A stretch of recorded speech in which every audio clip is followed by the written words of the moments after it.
বলো কেমন আছো?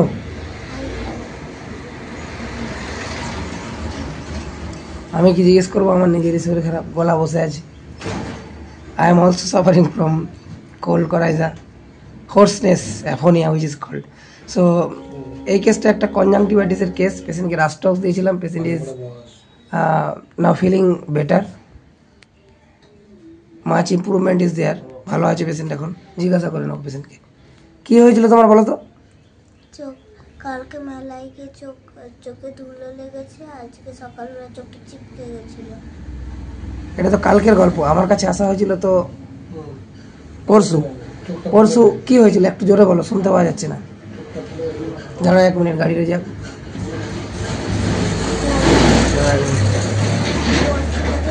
দাঁড়াও 1 মিনিট, বলো পরশু কি হয়েছিল? পরশু চোখটা খুব ব্যথা করছিল আর চোখটা লাল হয়ে গেছিল, আর ফুলে ব্যথাতে কাঁদছিলে। ওই ছবিটা দিয়ে দেবো এখানে, ঠিক আছে? আর আর কিছু হচ্ছিল না। আর কিছু হয়নি? আচ্ছা, চোখে জ্বালা ব্যথা এখন কিছু আছে? না, ঠিক আছে। এখন ভালো লাগছে না কষ্ট হচ্ছে? ভালো লাগছে। তো পেশেন্টকে পয়জন আইভি আরেকবার দেবো, বিকজ এখনও পর্যন্ত পুরো চোখটা পুরোপুরি ঠিক হয়নি। জেনারেলি কনজাংটিভাইটিসের কেসগুলো একবারের ওষুধে সারে না, 2বার 3বার মিনিমাম ওষুধ লাগে। রাস্টক্স, ইউফ্রেসিয়া, অ্যাপিসমেল, আর্সেনিক,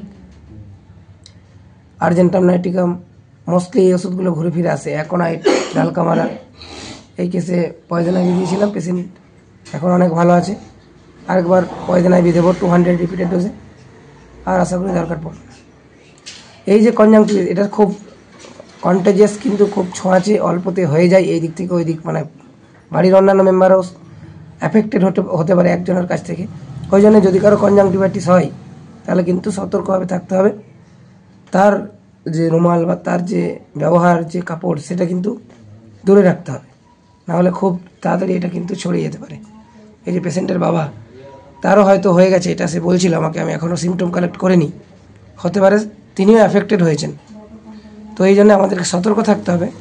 যাদের কনজাংটিভাইটিস হবে তাদেরকে একটু সতর্কভাবে রাখতে হবে এবং তাদেরকে একটু কোয়ারেন্টাইনে রাখতে হবে অথবা আইসোলেশনে রাখতে হবে। অর্থাৎ রুম থেকে বেশি বাইরে বেরোতে দেওয়া যাবে না, বা একটা রুমের মধ্যেই থাকুক, এভাবে আমাদেরকে চেষ্টা করতে হবে। Thank you.